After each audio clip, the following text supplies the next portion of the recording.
শুভ সকাল আমার YouTube family, তোমরা সবাই কেমন আছো? আশা করছি সবাই খুব ভালো আছো। আমরাও খুব ভালো আছি। এখন বাজে সকাল 7টা, আর এই যে সংসারের কাজে হাত দিয়ে দিয়েছি। উঠেছে কিন্তু সেই ভোর 5টায় উঠে মর্নিং ওয়াকে গিয়েছি। ওখান থেকে এসে তারপরে একটু যোগা ব্যায়াম, তারপর যেটুকু ভিডিও এডিটিং বাকি ছিল সেগুলো কমপ্লিট করেছি। তারপরে গিয়ে ঘর উঠান ঝাড় দিয়ে এই যে বিছানাটা এখন টুকটুক করে গুছিয়ে নিচ্ছি। ঋষিকা আদ্রিজা ঘুম থেকে খুব তাড়াতাড়ি উঠে গিয়েছে, আর ঋষিকা এমনিও খুব ভোরবেলায় উঠেই বই পড়ে। আর আমাদের আদ্রিজার না হলে মর্নিংয়ে স্কুল থাকে, আর না হলে এই সময় পরীক্ষা চলছে। এখন তো আর মর্নিং স্কুল নেই, সেই যায় 10:30টায়, কিন্তু সকালবেলায় উঠে পড়তে হয়, ওই যে পরীক্ষা চলছে।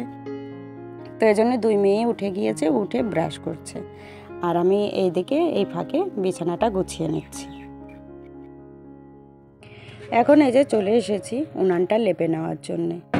সকালবেলা কিন্তু উঠানটা ঝাড় দেওয়া হয়েছে, কেউ ভেবো না যে আমি মিথ্যা কথা বলেছি। তো এখন পাতা পড়ার সময় তো প্রচণ্ড পাতা পড়ে। যাই হোক, তাঁবু দিয়ে প্রত্যেক দিনই উনানটা রাত্রে ঢেকে রাখি, কারণ হচ্ছে কোন সময় বৃষ্টি এসে যাবে তার ঠিক না। আর এই সময়টা না একটু মেঘ করে রয়েছে, মানে রোদ হচ্ছে, তার মধ্যেও মনে হয় যে বৃষ্টি হবে এমন একটা ভাব।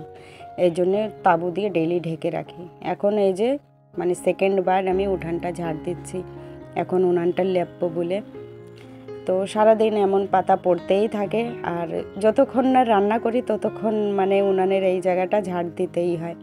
তো যাই হোক, এখন এই যে মাটি নিয়ে এসেছি, মাটি এনে এবার উনানটাকে ভালো করে লেপে নিচ্ছি। শুধু জল দিয়ে লেপলে উনানটা কেমন কালটে দেখা যায়, আমার কাছে একদমই ভালো লাগে না। তাই আমি প্রত্যেক দিন চেষ্টা করি মাটি দিয়ে লেপার। তো মাটি দিয়ে লেপলে যাই হোক কালো থাকে না, দেখতে বেশ ভালো লাগে। রান্নার পরে সেই কালো হয়ে যায়, কিন্তু তবুও আমার মানে লেপার সময় একটু কালো থাকলে না ভালো লাগে না। এই জন্যে আমি প্রত্যেক দিন মাটি দিয়ে লেপি। যাই হোক, এই যে একটু গোবরও এনেছিলাম, গোবর মাটি মিশিয়ে তারপরে এই জায়গাটাকে সুন্দর করে লেপে নিচ্ছি। আর আমার মাটির জায়গা লেপতে না ভীষণই ভালো লাগে, খুব মানে পছন্দের একটা কাজ এটা হলো আমার, খুবই পছন্দ করি।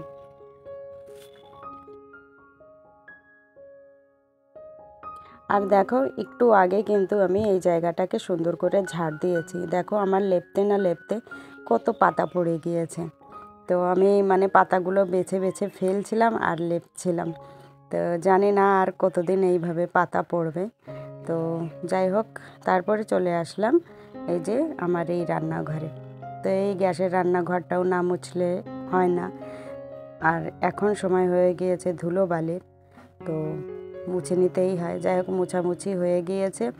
এইবারটা আমি ঋষিকার জন্য দুধ গরম করব।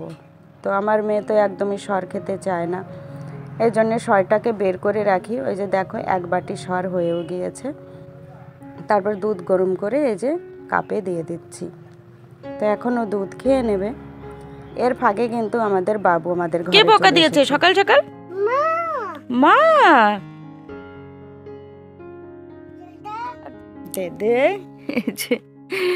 দেখো লোনা রেডি হয়ে চলে এসেছে আমার কাছে, চুল বাঁধাবে, মানে বিনুনি করে দিতে হবে। এদিকে ঋষিকাও দুধ খেয়ে নিচ্ছে, দুধ খেয়ে তারপরে ও স্নান করে রেডি হয়ে যাবে। লোনা সাইকেলে যায় আর ঋষিকা যায় অটোতে। তো ওকে সাইকেল দেওয়া হয় না, আসলে আমার প্রচণ্ড ভয় করে যে সাইকেল চালিয়ে ও যাবে।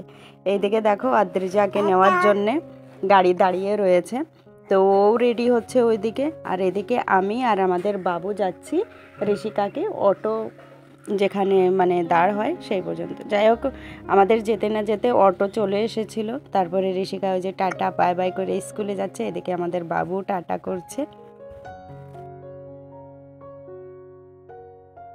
এইদিকে দেখো আমাদের আদ্রিজারও স্কুল যাওয়ার টাইম হয়ে গিয়েছে। এই সময়টা আদ্রিজার পরীক্ষা চলছে, তাই ও এখন বাড়ি থেকে প্রায় 10টা-15টার সময় বেরোয়, না হলে ওর মর্নিং স্কুল থাকে সব দিনই। এই পরীক্ষার সময় যাই হোক একটু মানে দেরিতে যাওয়া হয়। আর এইদিকে আমার শাশুড়ি মা রেখেছিল মাছ, তো এই মাছটা সঠিক নাম জানি না। যাই হোক, এই মাছটা এখন আমাকে কেটে নিতে হবে। মাছ কেটে ধুয়ে তারপরে সবজিগুলোও কেটে নিয়েছি, কি দেখি রান্না করব সব গোছানো হয়ে গিয়েছে। আর তোমরা দেখো এই উঠানের অবস্থা, তো এর মধ্যে মানে এতটা পাতা পড়েছে। যাই হোক বন্ধুরা, এখন এই যে ফিরে উঠানটায় আর একবার ঝাড় দিয়ে নেব, তারপরে বসিয়ে দেব রান্না। আর রান্না আজকেও বসাতে সেই আমার সব কিছু করতে করতে লেট হয়ে গিয়েছে, আর উনুনের কাছে রোদ্দুর চলে এসেছে। তো কিছু করার নেই, রোদ্রে বসেই রান্না করব। কারণ হচ্ছে যদি উনুনে রান্না করে আমি কিছু সঞ্চয় করতে পারি, এই জন্যে আমি এখানেই রান্না করতে মানে আমার হয় যে আমি এখানেই রান্না করি, কষ্ট করেই হোক যেভাবেই হোক। তো যাই হোক, রেসিপি আজকে কিছুই শেয়ার করছি না, কারণ হচ্ছে প্রচণ্ড রোদ লাগছে, আর ভাবছি যে ঝটপট করে কোনো রকম আমি রান্না করে এখান থেকে বেরিয়ে যাই। যাই হোক, চলো বন্ধুরা, রান্না করার পর ফিরে দেখা হবে। রান্না করার পর আরও কিছু কাজ বাকি ছিল, সেগুলো কমপ্লিট করে স্নান করে এই যে জামা কাপড়গুলো এখন রোদ্রে আমি নেড়ে দিচ্ছি।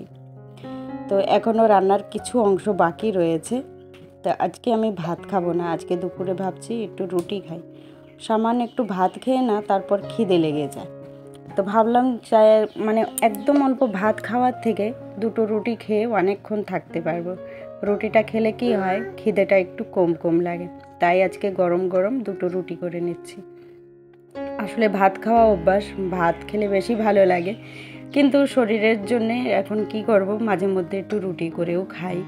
তো গরম গরম যদি রুটি হয় তাহলে আমি খেতে পারি, কিন্তু যদি ঠান্ডা রুটি হয় একদমই ভালো লাগে না, আর তখনই আরও বেশি ভাতের খিদে পেয়ে যায়। যাই হোক, এখন গরম গরম এই যে দুটো রুটি করে নিচ্ছি, এখনই আমি সবজি নিয়ে বসে পড়বো। তো আজকে কি রান্না করেছি সেটা তো তোমাদের সাথে শেয়ারই করা হয়নি। যাকে এখানে এই যে দুটো রুটি তৈরি হয়ে গিয়েছে, এখন যে থালায় আমি আটা মেখেছিলাম সেই থালাই আমি বেড়ে নেব। কারণ হচ্ছে কি, আবার নিজের জন্য এক্সট্রা জিনিস নষ্ট করব। তো আলু, বেগুন, টমেটোর দিয়ে ছোট ছোট মাছ দিয়ে চচ্চড়ি করেছিলাম। শুভ সন্ধ্যা বন্ধুরা, এখন এই যে ঋষিকাকে দুধ গরম করে দিয়েছি আর বসিয়ে দিচ্ছি সেদ্ধ ভাত। আমার জন্য কলা সিদ্ধ আর ডিম সিদ্ধ দিয়েছিলাম, তোমাদের দাদা ভাইয়ের জন্য আলু আর টমেটো সিদ্ধ দিয়েছিলাম। দুপুরের ওই তরকারি রয়েছে, আর পূজা আজকে লাউয়ের তরকারি রান্না করেছিল, তো ওর কাছ থেকে পুরো এক বাটি ভর্তি করে লাউয়ের তরকারি নিয়ে এসেছি। রাত্রে একবার ভেবেছিলাম যে রুটি করব, কিন্তু দেখলাম না, রুটি আর ভাত কে করে, শুধু ভাতই করি। অল্প ভাত খেয়ে নিচ্ছি আমি। যাই হোক, শুধু রুটি খেয়ে তোমাদের দাদা ভাইও থাকতে পারে না, এর জন্য ভাতই করলাম। খাওয়া দাওয়ার পর এই যে থালা বাসনগুলোর র্যাকে এখন সাজিয়ে নিচ্ছি। তো যারা আমার পুরনো বন্ধুরা আছো তারা তো জানো আমি রাত্রেই থালা বাসনগুলো ধুয়ে গুছিয়ে রেখে দিই। রান্নাঘরটা বেশ সুন্দর গোছানো থাকলে ভালো লাগে। তো প্রত্যেক দিন মানে একটু একটু করে ঘরের সাথে সাথে রান্নাঘরটা যদি গুছিয়ে রাখা হয়, পরের দিন দেখবে ঝামেলা থাকে না, ঝামেলা থেকে অনেকটা মুক্তি পাওয়া যায়। যাই হোক, এই যে রান্নাঘরটা আমার গোছানো রয়েছে। আর ভিডিওটা আজকে কেমন লাগলো সবাই কমেন্ট বক্সে জানাবে। ভালো লাগলে একটা লাইক, শেয়ার, কমেন্ট করে দেবে। নতুন বন্ধুরা যারা প্রথমবার দেখছে তারা কিন্তু চ্যানেলটাকে অবশ্যই সাবস্ক্রাইব করে দেবে। তো চলো বন্ধুরা, ফিরে দেখা হবে নেক্সট ভিডিওতে। সবাই সুস্থ থেকো, ভালো থেকো, সাবধানে থেকো। Tata, bye bye, good night.